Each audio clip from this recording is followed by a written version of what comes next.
Bien, sean bienvenidos una vez más a clases de Química Orgánica para la carrera de Ingeniería de Ejecución en Química. El día de hoy analizaremos proteínas. Esto sería sencillamente un breve resumen de las características más generales, las cuales les podrán servir para los cursos posteriores. Bien, primero vamos a hablar de un aminoácido. En esencia, un aminoácido es una sustancia bifuncional, al menos, porque nos vamos a dar cuenta que muchas veces puede tener algún grupo adicional. Sin embargo, en su estructura básica, observen que el aminoácido tiene la presencia de un grupo amino, ¿cierto? El cual es una sustancia básica. Mientras tanto, también tenemos la presencia de un ácido carboxílico, por otro lado, el cual obviamente es una sustancia ácida. Es decir, nosotros vamos a estar en presencia de una sustancia anfótera. Ahora lo interesante es que también vamos a tener un grupo R, ¿cierto? Una cadena radical. Esta cadena le puede brindar ciertas características justamente al aminoácido. Así que eso lo vamos a analizar en un poquito más de detalle en las siguientes diapositivas. Sin embargo, para que lo tengan presente, inicialmente nosotros deberíamos llevar a la conclusión de que esta molécula bifuncional, al menos, ¿cierto?, es una molécula que va a tener propiedades bien interesantes debido a la unión, a la presencia del grupo amino y la presencia del grupo de ácido carboxílico. Por convención, generalmente el amino se dibuja a la izquierda mirando hacia la pantalla y el ácido carboxílico a la derecha mirando hacia la pantalla. Los aminoácidos, al igual que lo que pasaba con los monosacáridos, pueden ser utilizados para la formación de proteínas. Y esto es súper útil realmente debido a que justamente estos aminoácidos, cuando se unen entre sí, forman un enlace de amida, un enlace bastante fuerte y resistente. Por lo tanto, generalmente las proteínas pueden tener finalidades estructurales. Adicionalmente, deberíamos mencionar que los aminoácidos, cuando se unen entre sí, se llaman péptidos, ¿cierto? Y cuando ya tenemos estructuras que tengan más de 50 unidades, vamos a decir que estamos en presencia, lógicamente, de una proteína. Bien, antes de hablar de los aminoácidos y los tipos, debemos referirnos a una de las características más importantes que estos tienen, que es la característica de ser sweeter-iones, ¿cierto? Es decir, que un aminoácido, en esencia, en su forma más tradicional, va a ser justamente una molécula catiónica y aniónica, pero la cual va a tener una carga neta cero, es decir, va a ser un ion neutro. Esto viene dado porque el grupo amino, a los pH es lo que normalmente se trabaja cerca de la neutralidad, va a estar lógicamente protonado, mientras tanto que el ácido carboxílico se encontrará desprotonado. Por lo tanto, si nosotros vemos la carga neta de esta molécula, sería cero. Lógicamente, si nosotros bajamos el pH por debajo de la pK del ácido carboxílico, este se nos va a protonar, ¿cierto? Mientras tanto que si nosotros subimos el pH por encima de la pK sub A, en este caso del grupo amino, se nos va a desprotonar, y fíjense que aquí ya nos quedaríamos con la estructura aniónica y abajo con la estructura catiónica. El sweeter-ion entonces es sencillamente la estructura neutra, ¿cierto? Que tiene justamente los dos grupos con carga, los dos grupos cargados. Ahora, esto lógicamente también va a depender de la cadena R. La cadena R puede afectar mucho las propiedades de un aminoácido. De hecho, en general, los aminoácidos suelen ser solubles en agua cuando son pequeños o tienen grupos R polares.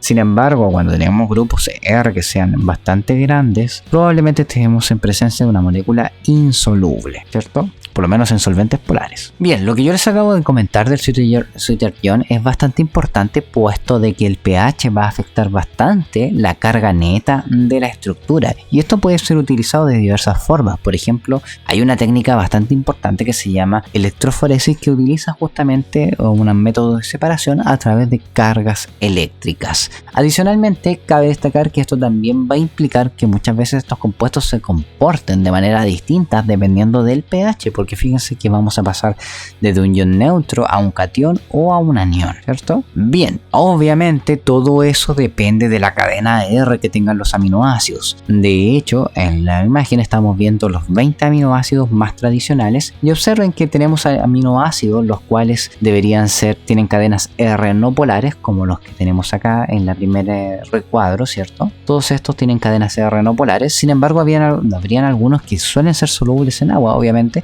porque el peso de la cadena hidrocarbonada es bastante bajo. Por ejemplo, el caso de la glicina, lo mismo la alanina, pero ya en la medida en que empezamos a aumentar el tamaño de la cadena hidrocarbonada, deberíamos estar en presente una estructura que quizás probablemente sea insoluble. Por supuesto también tenemos grupos R que son polares. Fíjense acá donde tenemos la presencia tanto de alcoholes, ¿cierto? Acá hay principalmente alcoholes. Tenemos ahí un tiol, ¿cierto? Acá tenemos un grupo amino y aquí tenemos justamente una amida y otra amida. Todas estas cadenas van a ser, como son polares, van a aumentar justamente la polaridad de la sustancia. Tenemos grupos R cargados positivamente. Fíjense que acá también aumentamos justamente la solubilidad, ¿cierto? Tenemos grupos que tienen carga positiva. También tenemos grupos con carga negativa. Y finalmente tenemos sustancias que son claramente no polares porque tenemos anillos aromáticos, los cuales aportan mucha polaridad justamente a estas moléculas. Lógicamente de estos 20 aminoácidos no todos son esenciales, sino que los esenciales para los seres humanos son la isoleucina, histidina, leucina, lisina, metionina, fenilalanina, treonina, triptofano y valina. Estos deben ser consumidos durante la dieta, ¿ya? No pueden ser sintetizados por el cuerpo. Bien, vamos a hablar ahora de un aspecto más químico, porque por supuesto el interés de este tópico es analizar las moléculas desde el punto de vista químico. Fíjense que para poder representar a los aminoácidos también utilizamos la proyección de Fischer. Y es que los aminoácidos, gracias a la proyección de Fischer, podemos entender con bastante facilidad justamente la enantiomería que estos van a poseer, puesto que fíjense que ese carbono es un carbono asimétrico, ¿cierto? El carbono donde están unidos tanto los aminos como el ácido carboxílico y el grupo R.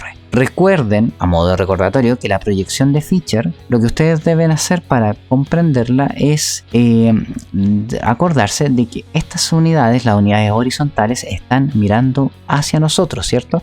Voy a dibujarlas para que quede un poquito más claro. Si yo, por ejemplo, dibujo la L-alanina, la voy a poner de esta manera, tienen que recordar que esto va hacia nosotros. Tenemos el aldehído en la parte, el ácido carboxílico, perdón, en la parte superior, ¿cierto? Y el grupo, en este caso, metilo en la parte inferior. Por lo tanto, lo que ustedes deben hacer es girar esta molécula de esta manera, con la finalidad de que les vaya a quedar lo siguiente, ¿cierto? Por un lado hacia afuera y otro hacia adentro. Fíjense que el grupo amino quedaría hacia afuera, hacia adentro quedaría el hidrógeno, arriba tendríamos el ácido carboxílico y abajo el grupo metilo. Una vez teniendo esto, yo puedo reorganizar esto para que quede con más forma de tetraedro, ¿cierto? Y de esta manera yo podría poner acá el ácido carboxílico, el grupo metilo, acá nos quedaría el amino y atrás el hidrógeno. Entonces, si ustedes cuentan por orden de prioridad, fíjense que tendríamos 1, ¿cierto? Porque el nitrógeno pesa 14,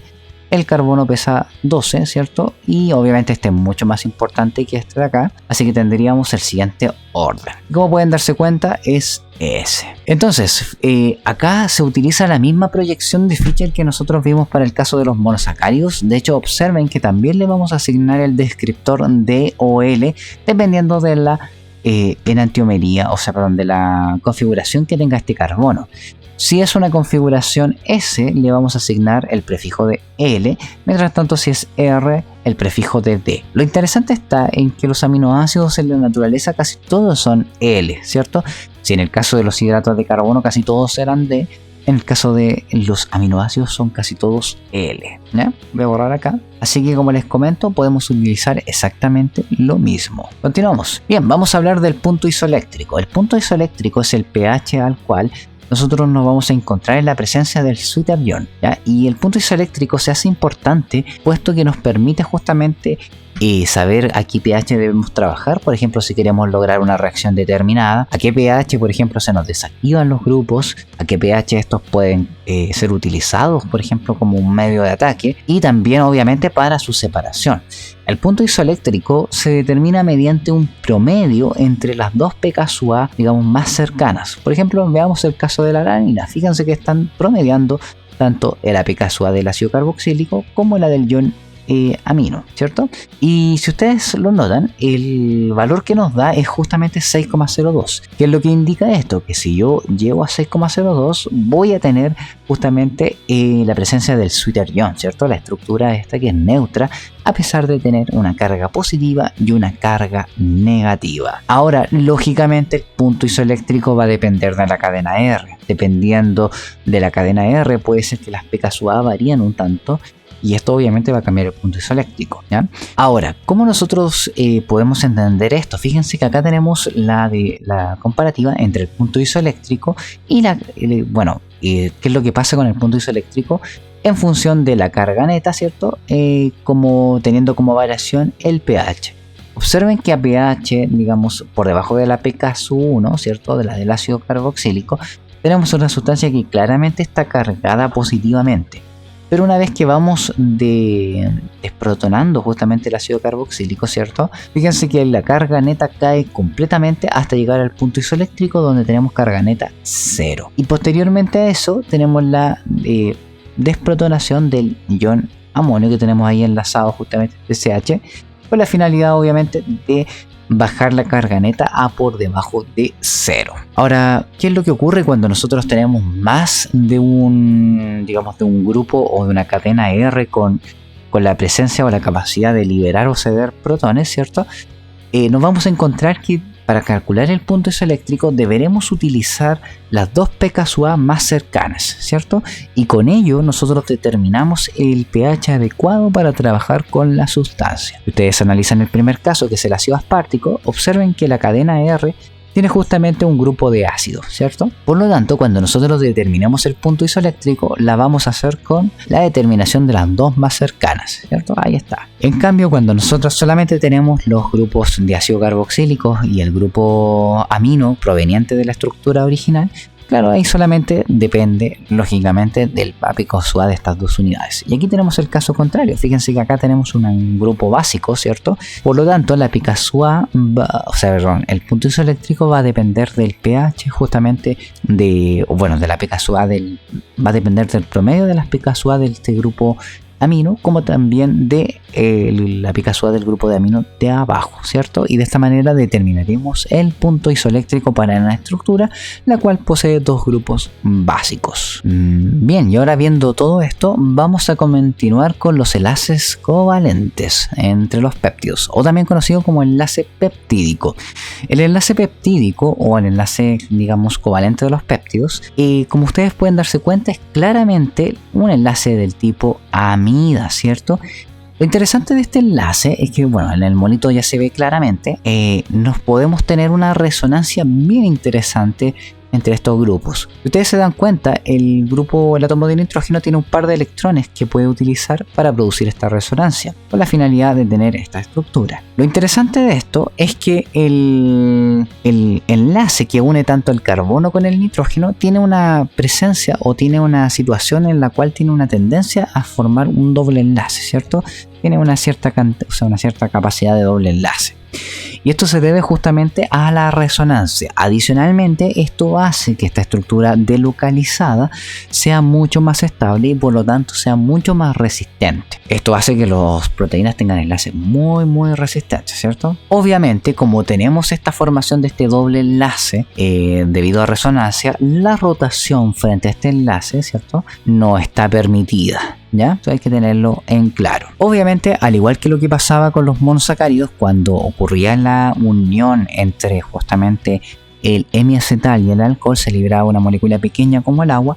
Acá nosotros también vamos a liberar una molécula de agua, porque fíjense que esto viene de un ácido carboxílico por un lado y por otra parte de un grupo amino, ¿cierto?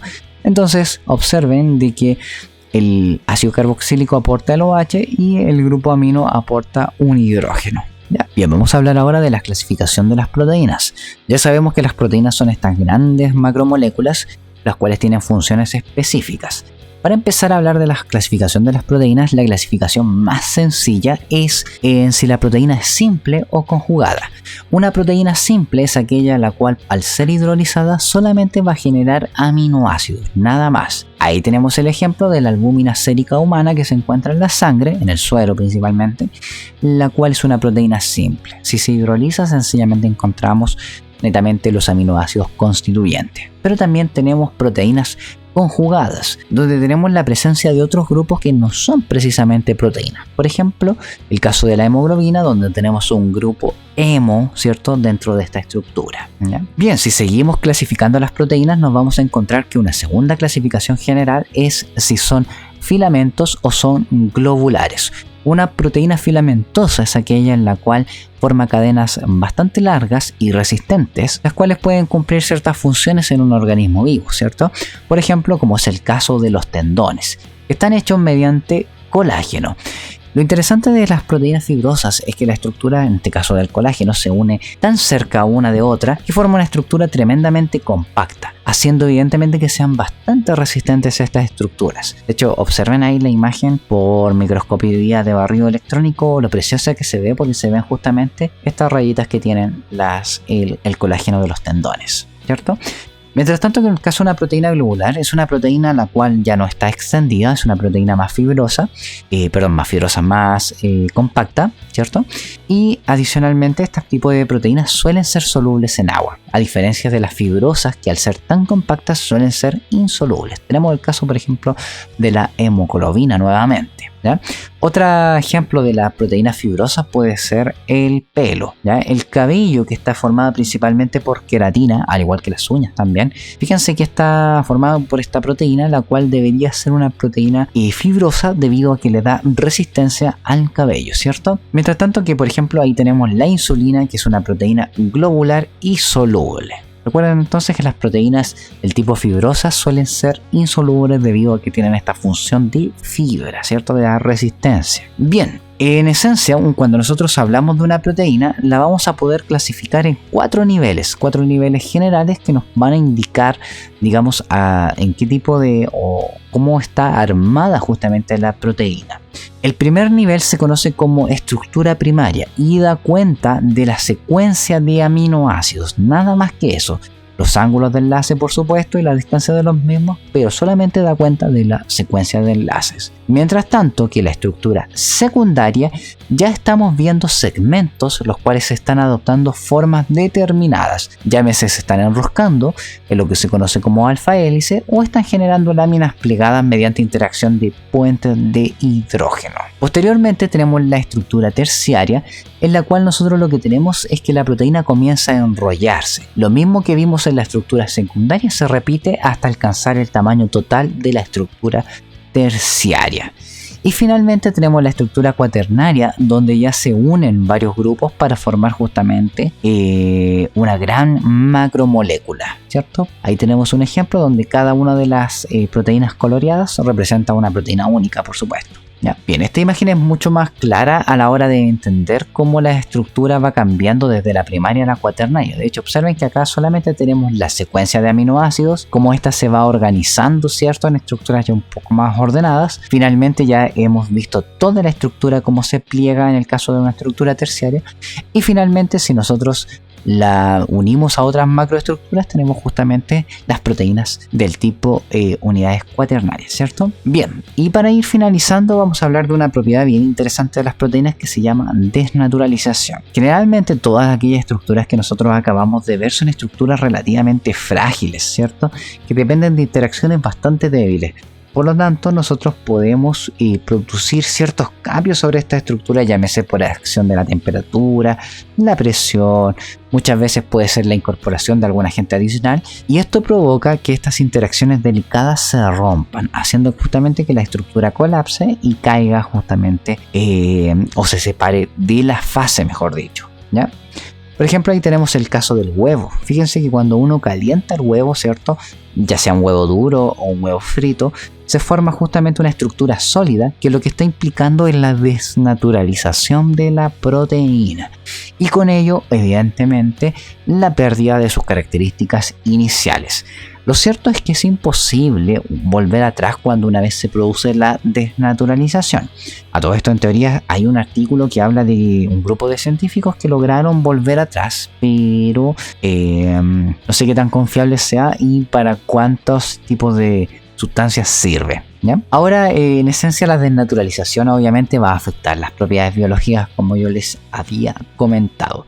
Y para ir finalizando, una pequeña acotación: cuando ustedes estén en presencia de la leche, cuando uno la corta, por ejemplo, con ácido, tengan cuidado, porque la verdad es que muchas personas se refieren a que el fenómeno es un fenómeno de desnaturalización, pero no lo es, puesto de que la caseína, la verdad es que es la proteína de la leche, ¿cierto?